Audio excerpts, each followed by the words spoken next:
honest. Okay. Steve, you had said you're not terribly happy with the special teams, but you seem happy with the way Coach Butler is doing things. The schemes you think are fine, it's just an execution issue over there? Well, we've probably got to change personnel again. We're going round and round with our personnel. And prior to last week, we had Antonio and Melvin ready to cover, and then of course Antonio was out, so we sort of went back to some guys that had some problems. But we were close on a couple of returns. Got one up to midfield there. Dick got one up there. But yeah, nothing wrong with our schemes. No. The same thing happened to special teams that really happened to our offense and our defense. You know, we just got run over. They out-executed us, outplayed us, out-hustled us. And that's when you really look bad.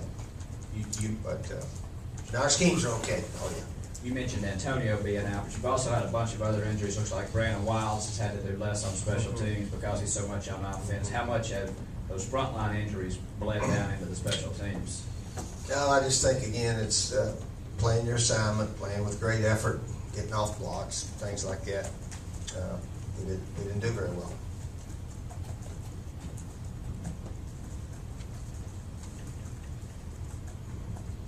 Coach, fans and probably most of the people in this room would say must win on Saturday. Do you say that to the players, or do you have to say that to the players? Well, it's a must win. Well, we're going to try our best to win. I don't like to use the word must. Sometimes your guys get a little too uptight if you try to say we have to do this, we have to do that. The only thing we ever ask them to do is to play your best, and be mentally, physically, emotionally ready to play your best, and that's what we're going to try our best to do.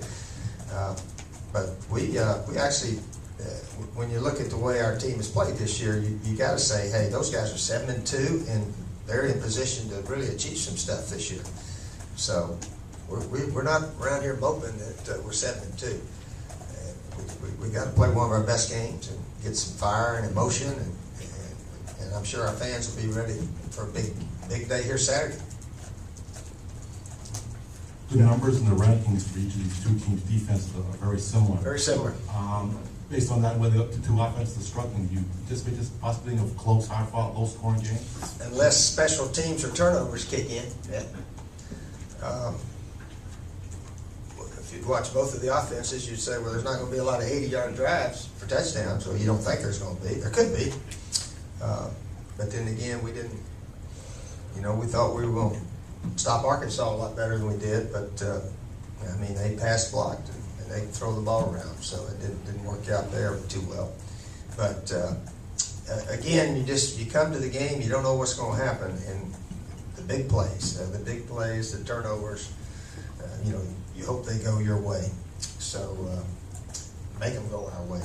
But we got to really be careful on special teams. Florida, they block punts, they run kickoffs back.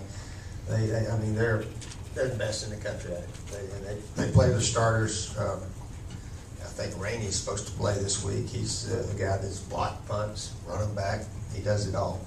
So we got to be at our best on special teams. Steve, if you don't have Devontae on Saturday, based on what you've seen from Bryson so far this year, what are your concerns about having to start him in particular with what he brings as a young guy? Well, hopefully he'll play solid back there, solidly. Sherrod Golightly's another candidate. He's practiced a bunch back there, number 9. So, he's been here all year. So we go with what we got if Vontae can't go. Is it frustrating that you could win the most conference game in school history, beat every team in the East, and still not win the division at the end? Well, if Georgia wins 7 straight conference games, they probably deserve to be the Eastern Division champion if they can do that. But we can't worry about that. We got to worry about trying to beat Florida here and let it go with that. So that's what we're trying to do right there. Steve, you said that Connor will pitch it around a little bit today, practice tomorrow, but will you still prepare Dylan as if he could get in the game? Oh, yeah. They rotate practice a bit, although Connor usually gets 80% of it, probably 75, 80%. But, Dylan will get a few snaps here and there. Mm-hmm. Steve, you mentioned scheduling a couple of times. If there's a 9-game SEC season in the future, is that too many from your perspective? And is there any better way to do the schedule where it may be a little more equitable? You guys dodged Florida and LSU and Alabama this year, but I mean, you could be 5-0 and not go to the. I don't think they're going to 9. I think I read where the commissioner said they're not going to 9. Right, immediately, but do you think, if it ever comes up, if that ever came up in the future, what would do you have an opinion on, is that too big? Yeah, I don't think they're going to do that. Yeah, so I don't think they should really, because a lot of us have our in-state traditional rival. Georgia has Georgia Tech, Florida has FSU, we have Clemson. So I don't think they're going to do that. But yeah, scheduling in golf, they call that rub of the green. That's just the way it is. They rotate it around, and sometimes certainly scheduling plays a big factor, certainly.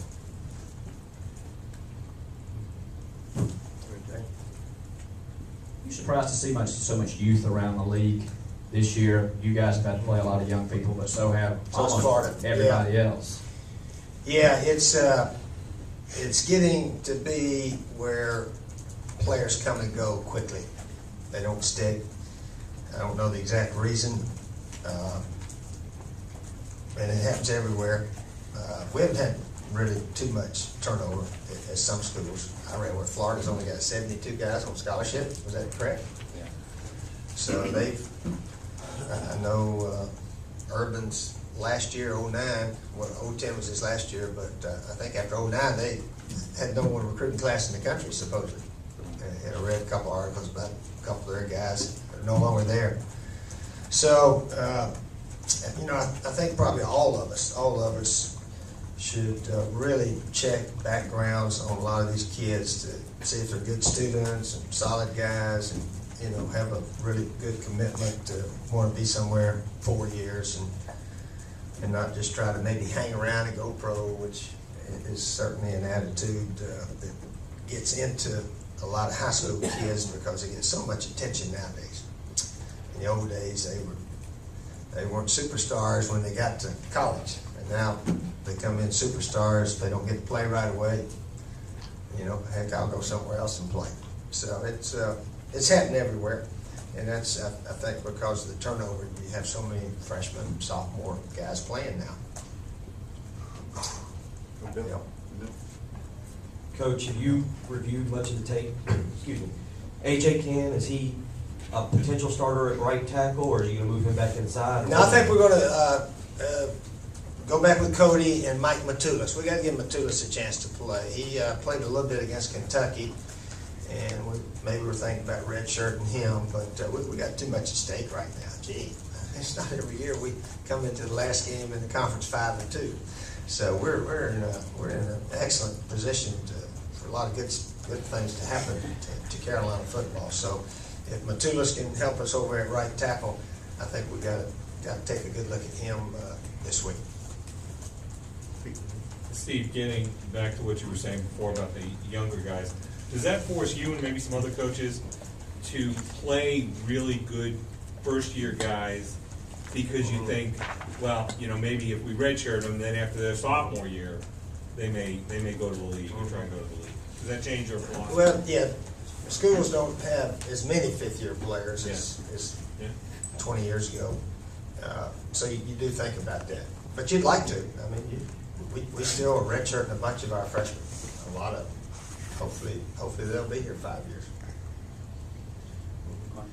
Coach, do you have the sense that there are fewer holding calls this season than ever? I mean, you played the Mississippi State game, not either side got a holding call. There's one holding call the other night for us.